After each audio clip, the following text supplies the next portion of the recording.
So we'll skip right over the news, right into the Ring of Honor Death Before Dishonor 2018 predictions. And again, I'm looking forward to the show. The Ring of Honor pay-per-views never disappoint. I usually work on Friday nights, so I can never sit back and relax and watch the show live, but I usually do catch up on the shows when I get back on Friday nights, if not Saturday morning. So if you don't see my review up on Friday night, late Friday night, it'll likely be up on sometime Saturday, if not Sunday. So anyway, I'm breaking in the card right here for you guys as it currently stands. We have 7 matches advertised for the show. More matches might be added. I would doubt it. Ring of Honor usually does a great job of filling up their 3 hours with, the right amount of matches and giving each match a certain period of time and not going too overboard or going too short with any one match. So I'm looking forward to it. Again, I got Kenny King versus Jushin Thunder Liger kicking off the show. I mean, they could kick off the show with another match. This is what I would kick off the show with. This should be a really, really good match. Kenny King has been firing in all cylinders in 2018, a former 2-time Ring of Honor World Television Champion. Recently teasing a heel turn. He beat Marty Scurll with the use of underhanded tactics. Did the same thing this past week in Ring of Honor TV and beating Adam Page. So can he go 3 for 3 with Jushin Thunder Liger is the question. Liger is obviously no slouch. A Hall of Fame caliber competitor in any Hall of Fame, whether it be WWE or beyond, the Pro Wrestling Hall of Fame for all I care. The guy is a legend in this industry. Obviously not a regular in Ring of Honor. Ring of Honor does tend to pick up a lot of talent from New Japan and put them on their pay-per-views, which is fine. It does help sell more tickets and whatnot. He's always an attraction for these Ring of Honor shows. So I'm looking forward to this match. It should be very well wrestled, even at 55, 56, however old Jushin Thunder Liger is. He can always be counted on for a quality contest. I'm sure this will be no exception. Kenny King is the one on a roll right now. There really is no point in having him beat Marty Scurll and then Adam Page, only to lose to Jushin Thunder Liger. That, to me, would be completely pointless. So you got to have Kenny King go over. I have Kenny King beating Jushin Thunder Liger here and continuing his recent role. I don't know where he goes from here. I know he had 1 point chased, as I mentioned, the Ring of Honor World Television Championship. Maybe he eventually enters the Ring of Honor World Championship picture. I think Kenny King is a great young top prospect in that company. And not to say he's going to be the guy in Ring of Honor, but I think he could be a top-tier talent on the top, near the top portion of that card in Ring of Honor just because he is that good. And he's developing quite the character for himself. He was a good babyface, but I like him as a heel even more. So again, this should be a good match. I have Kenny King going over.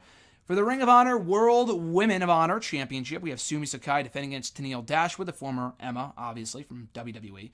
This should be a great match. I've actually really enjoyed Sakai's run as the Women of Honor champion. Excuse me, that's a bit of a tongue twister. Women of Honor champion. World Women of Honor champion. She's defended against all comers, including Madison Rayne and a few others from the Stardom promotion. She's very good. I was not really high on the idea at first of Sakai becoming the inaugural Women of Honor champion, but she has been there since day one. She deserved it. She's been champion now for 5-6 months. In my opinion, if there was any one night to have her drop the belt, it would be here to Tennille Dashwood. I don't think there's a better candidate on that roster to become the next Women of Honor champion than Tennille Dashwood. I think she's been a revelation since leaving WWE. I think people already kind of knew how good she was and that she would do well for herself on the indies, but women's wrestling on the indies is, prominent, but not nearly as prominent as the men's wrestling. So it's cool to see that she's been a player at the forefront of this Women of Honor division, kind of getting shots at the Women of Honor championship and hopefully capturing the championship here. This really could go either way with Dashwood and Sakai. I'm going to go with Dashwood, new Women of Honor champion, because like I said, I can't see anyone else on that Women of Honor roster becoming the next champion, succeeding or, proceeding or proceed, whatever. Taking that championship from Sakai is what I'm trying to say. So there really isn't a better candidate than Dashwood, so I would give her the championship here and then run with her as champion for a number of months as well. I think she's, again, like I said, a great hand for Ring of Honor, and her character has really come a long way since leaving WWE, the All About Me stuff. It's really what she was doing in WWE, kind of turned up to a 10 or an 11 on the independent scene, which is great. But I expect these two to have a really, really good match, resulting in a championship victory for Dashwood, which would, I believe, would be her first champion. I mean, I'm sure she's won championships elsewhere, but she never won a single title in WWE. She got a few shots at the Raw Women's Championship at the NXT Women's Championship, which she really should have won at some point. She never did. Oh well. But I would hope that, a lot like Cody, who never really got the big one in WWE, that Dashwood can win the big one in Ring of Honor in the form of the World Women of Honor Championship. So I got Dashwood becoming the new champion there. In a tag team tables match, Flip Gordon and Colt Cabana teaming up against Bully Ray and Silas Young. Bully Ray, I'm not really sure what to say about him. The stuff with Cheeseburger felt like it was never ending for fucking months.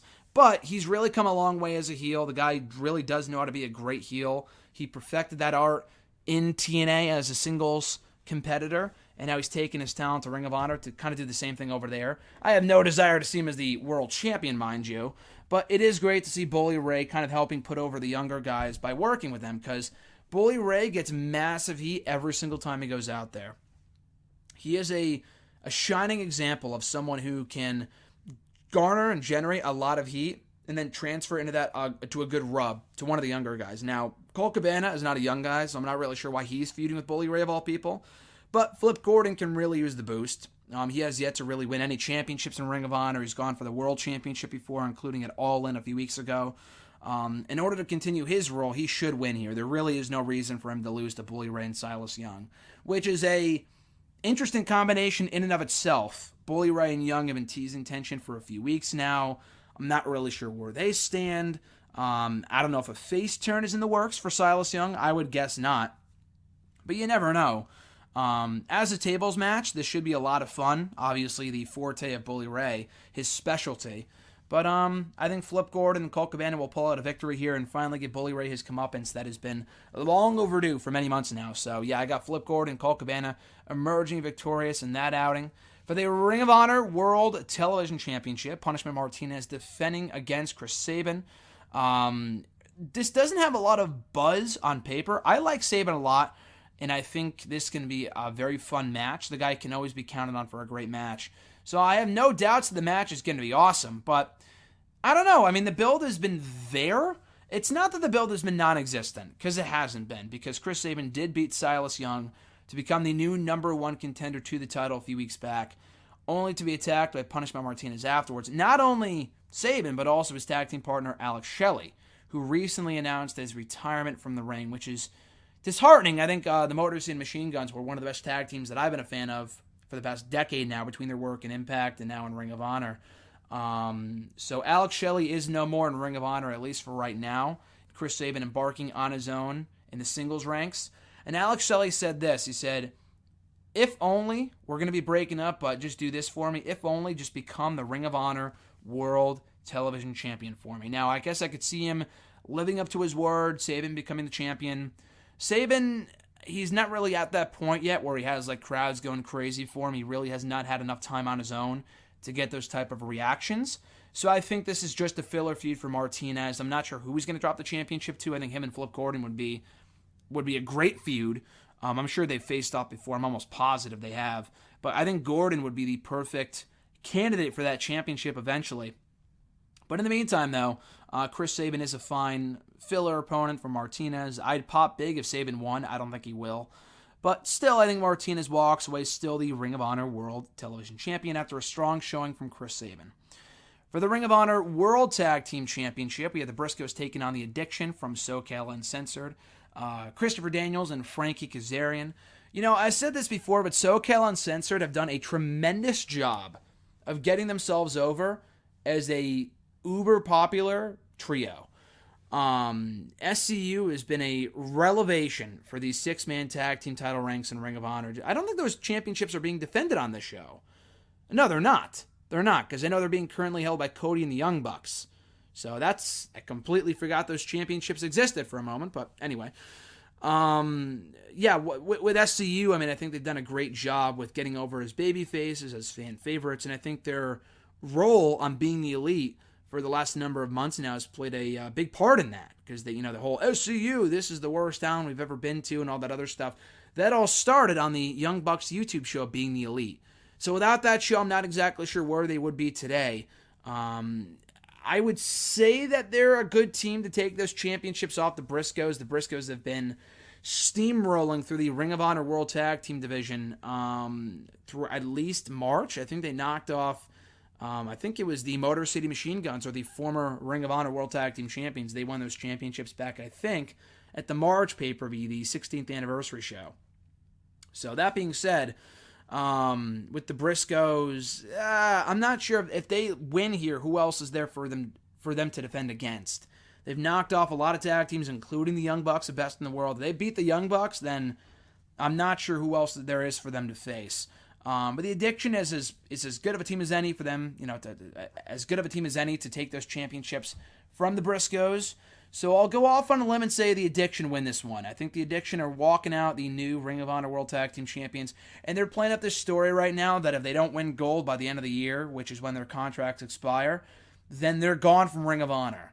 So they are in desperation mode to become the new Ring of Honor World Tag Team Champions here. And I think they'll be successful. If not here, then at the December pay-per-view, which would be Final Battle. So, I'm tempted to say yes. I'm tempted to say they're going to win. You know what? I feel like I'll go with the Briscoes and say the Addiction will win the championships, just not on this show. Let's say a Final Battle in December, which I've since gotten my tickets to, by the way. That show was great last year when they went. Dalton Castle became the new Ring of Honor World Champion. Who else won on that show? Silas Young became the new Ring of Honor World Television Champion. That was a very fun show. So, yeah, I'm looking forward to more of that Final Battle in December. I think it's December 13th or 14th, one of those two. I think it's 14th. The 14th is a Friday. But at any rate, with this matchup, I got the Briscoes going over, still the Ring of Honor World Tag Team Champions. And our co-main events on this show, starting with the what would be a 10-man tag team match. This is going to be a blockbuster bout. The Bullet Club, consisting of Cody, Marty Scurll, Adam Page, and the Young Bucks, taking on Kaos, consisting of Kazuchika Okada, Tomohiro Ishii, Rocky Romero, and best friends, that being Trent Beretta and Chucky T. So yeah, this match has no storyline significance whatsoever, aside from the fact that the entire Bullet Club is back on the same page. They're doing their thing right now. They're not really heels. They're not really baby faces. They're just kind of all over the place at the moment. This really is just an attraction match. I'm sure the match will be amazing, but does it really matter who wins? Like, we'll never really see Kaos and Ring of Honor in this form again, I would imagine. At least, not anytime soon on pay-per-view or on TV. So obviously the Bullet Club's going over. They're the Ring of Honor regulars. Okada's not Ring of Honor. Really, none of them are, with the exception of like Chucky T and Beretta, best friends. Rocky Romero really isn't in Ring of Honor. Ishii's never in Ring of Honor. So I'm going to say Bullet Club, and the match should be great, but I'm just left wondering, like, what's next for Bullet Club? They kind of told their story with Cody and Omega. They went all the way with, the Cody turn, becoming a babyface. Now they're kind of doing Bullet Club OG versus the new Bullet Club Elite, whatever you want to call it, which is all fine and dandy. But we haven't seen much fallout from that in the last 2 months or so, I would say. Month or two. So I don't know where they're going with that angle. I don't think it'll be furthered on this show, but yeah, does Cody go back after the Ring of Honor World Championship? What about Marty Scurll, who has since lost the World Championship opportunity multiple times? Are they just biding their time until their contracts expire? So it's kind of a weird position for these guys to be in. I think they're winning. No ifs, ands, or buts about it, but I'm just kind of wondering why the match is happening, aside from just selling tickets for the show, and where all 5 guys will go once Death Before Dishonor is over.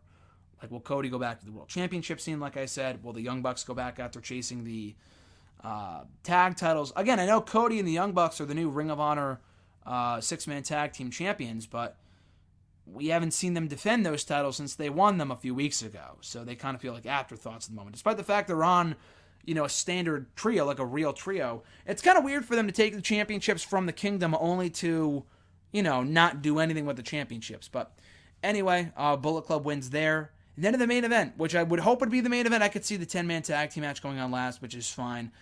I really hope they close out with the Ring of Honor World Championship match, that being Jay Lethal and Will Ospreay. This match should be fucking awesome. Will Ospreay is an amazing talent. We have not seen much of him in Ring of Honor over the past year or so. I know I saw him compete at Final Battle against Matt Taven, and he lost. I think he said in a recent promo on Ring of Honor TV that his final match in Ring of Honor was against Jay Lethal. I do not remember that. It must have been a house show or a War of the World show or something. I don't remember, but he is back. He is gunning for the gold and is determined to become the next Ring of Honor World Champion. I don't think he will, unless he signed like a full-time contract. And even then, Jay Lethal just won the championship over the summer. There's no real reason to take that title off of him anytime soon. Jay Lethal is a perfect fit as champion right now and still has a number of feuds left to partake in as champion, including with like Bully Ray if they want to go that direction. Maybe rekindle his rivalries with Cody, Marty Scurll, Silas Young. Everything feels fresh again once it's over the World Championship. So I can see him facing any one of those guys. But yeah, this should be an amazing match. But again, the outcome is not really much in doubt for me anyway. Jay Lethal, still your Ring of Honor World Champion.